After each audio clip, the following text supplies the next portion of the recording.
Hi hello welcome to Disha TV sports. Mahendra Singh Dhoni యావత్ cricket ప్రేక్షకులకు పరిచయం అక్కర్లేని పేరు. 2004 డిసెంబర్లో టీమిండియా తరపున అరంగేటం చేసిన ధోని దాదాపు 16 ఏళ్ల పాటు జట్టు విజయాల్లో కీలక పాత్ర పోషించాడు. ఎవరికీ సాధ్యం కాని రికార్డులు సాధించాడు. ప్రపంచ క్రికెట్లో ఏ ఆటగాడికి ఏ కెప్టెన్కి దక్కనంత పేరు ప్రతిష్టలను ధోని సొంతం చేసుకున్నాడు. సిక్సర్లు కొట్టడంలోనైనా క్షణాల్లో స్టంపింగ్ చేయడంలోనైనా ధోని స్టైలే వేరు. నేడు మహేంద్ర సింగ్ ధోని 42వ పుట్టినరోజు సందర్భంగా మహీ కెరీర్లోని ఆసక్తికర అంశాలతో Disha special story. Mahendra Singh Dhoni cricket ప్రపంచానికి పెట్టింది పేరు. భారత క్రికెట్లో తనదైన ముద్ర వేసిన వ్యక్తి. ఎంతలా అంటే ధోనికి ముందు టీమిండియా, ధోని తర్వాత టీమిండియా అనేంతలా. వాస్తవానికి అతడి రాక భారత క్రికెట్కు కొత్త వెలుగును తీసుకొచ్చింది. మిడిల్ క్లాస్ కుటుంబంలో పుట్టి టీమిండియాను ప్రపంచ క్రికెట్లో అగ్రస్థానంలో నిలిపిన కెప్టెన్. స్వదేశమైన విదేశమైన జట్టు గెలిపించడమే అతడి లక్ష్యం. కొత్త ఆలోచనలతో గ్రౌండ్లో అద్భుతాలు సృష్టించడం, యువ ఆటగాళ్ల నుంచి సైతం అద్భుత ప్రదర్శన రాబట్టడం, పరుగులిచ్చిన బౌలర్లను వెన్నుతట్టి ప్రోత్సహించడం, ఇలా చెప్పుకుంటూ పోతే ధోని ప్రత్యేకతలు వివరించడానికి ఇప్పుడు టైమే సరిపోదు. ఇవన్నీ ఇప్పుడు ఎందుకంటారా? నేడు మహేంద్ర సింగ్ ధోని పుట్టినరోజు. 1981 జూలై 7న జన్మించిన ధోని నేడు 42వ సంవత్సరంలోకి అడుగు పెడుతున్న సందర్భంగా ధోని గురించి పలు ఇంట్రెస్టింగ్ విషయాలు ఈ వీడియోలో తెలుసుకుందాం. రాంచీలో జన్మించిన మహేంద్ర సింగ్ ధోని దేశవాళీ క్రికెట్లో సత్తా చాటి టీమిండియాకు ఎంపికయ్యాడు. సౌరవ్ గంగూలీ సారథ్యంలో 2004 డిసెంబర్ 23న బంగ్లాదేశ్తో జరిగిన మ్యాచ్ ద్వారా తొలిసారి టీమిండియా జెర్సీ ధరించిన మైదానంలో కడుగుపెట్టాడు. ఆ మ్యాచ్లో ఒక బంతి మాత్రమే ఎదుర్కొన్న మాహీ రనౌట్తో వెనుదిరిగాడు. 2005లో పాకిస్తాన్తో జరిగిన మ్యాచ్ ధోని జీవితంలో టర్నింగ్ పాయింట్. పెద్ద జుంపాల జుట్టుతో కనిపించిన మాహీ విశాఖపట్నం వేదికగా జరిగిన ఆ మ్యాచ్లో 123 బంతుల్లో 148 పరుగులు చేశాడు. అదే సంవత్సరం శ్రీలంకతో జరిగిన వన్డేలో 145 బంతుల్లో 183 పరుగులు చేసి అత్యధిక పరుగులు చేసిన భారత వికెట్ కీపర్ బ్యాట్స్మెన్ గా నిలిచాడు. ఆ ఇన్నింగ్స్ తర్వాత ధోని ఇక వెనక్కి తిరిగి చూసుకోలేదు. ఎవరు ఊహించని విధంగా ధోని కెప్టెన్ అయ్యాడు. 2007 వన్డే వరల్డ్ కప్ లో గ్రూప్ దశ నుంచి టీమిండియా వెనుదిరిగింది. ధోనికి కెప్టెన్సీ లభించడం వెనుక కూడా ఒక ఆసక్తికరమైన కథ కూడా ఉంది. మొదట్లో టీ20 మ్యాచ్లకు బీసీసీఐ అంత ప్రాధాన్యత ఇచ్చేది కాదు. 2007లో జరిగిన మొదటి టీ20 వరల్డ్ కప్ కోసం అసలు జట్టును పంపించడానికి కూడా బీసీసీఐ సిద్ధంగా లేదు. చివరకు ఐసీసీ ఒత్తిడితో దక్షిణాఫ్రికాలో జరిగిన తొలి టీ20 ప్రపంచ కప్కు జట్టును పంపించింది బీసీసీఐ. వీరేంద్ర సెహ్వాగ్, యువరాజ్ సింగ్, హర్భజన్ సింగ్ వంటి సీనియర్లున్న ఊహించని విధంగా సచిన్ సూచనతో బోర్డుకు ధోని సారథ్య బాధ్యతలు అప్పగించింది.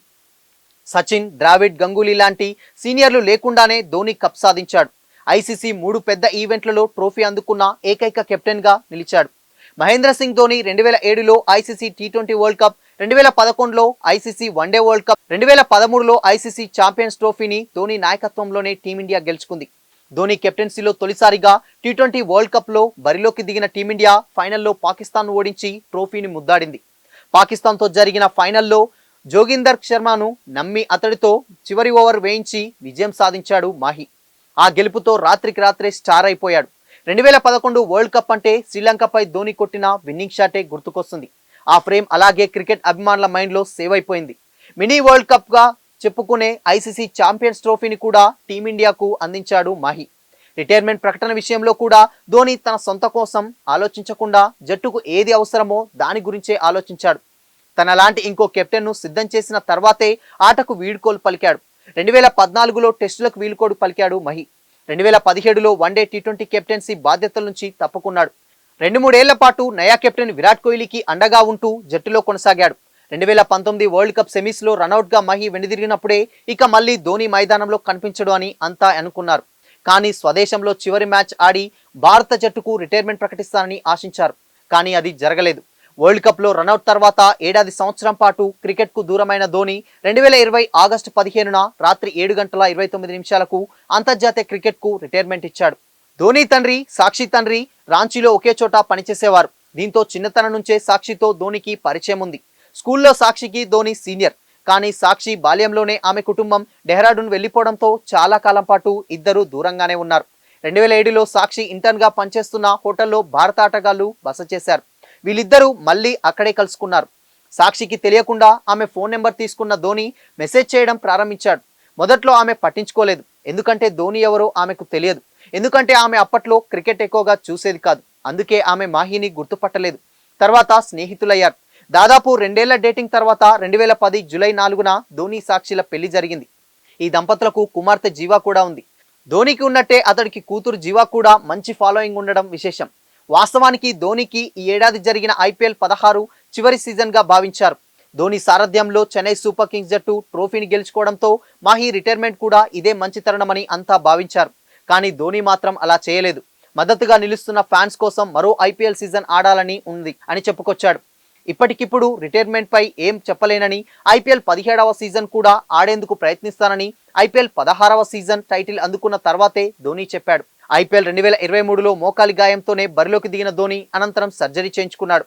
ప్రస్తుతం విశ్రాంతి తీసుకుంటున్నాడు. మరి IPL 17వ సీజన్లో ధోని ఆడతాడా లేదా అనే ప్రశ్నలకు కాలమే సమాధానం చెప్తుంది. ఏది ఏమైనా కెప్టెన్ కూల్ మహేంద్ర సింగ్ ధోనికి మనం కూడా పుట్టినరోజు శుభాకాంక్షలు చెబుదాం. ఇటువంటి పుట్టినరోజు వేడుకలు మరెన్నో జరుపుకోవాలని మనస్ఫూర్తిగా కోరుకుందాం. Happy birthday to you Mahendra Singh Dhoni.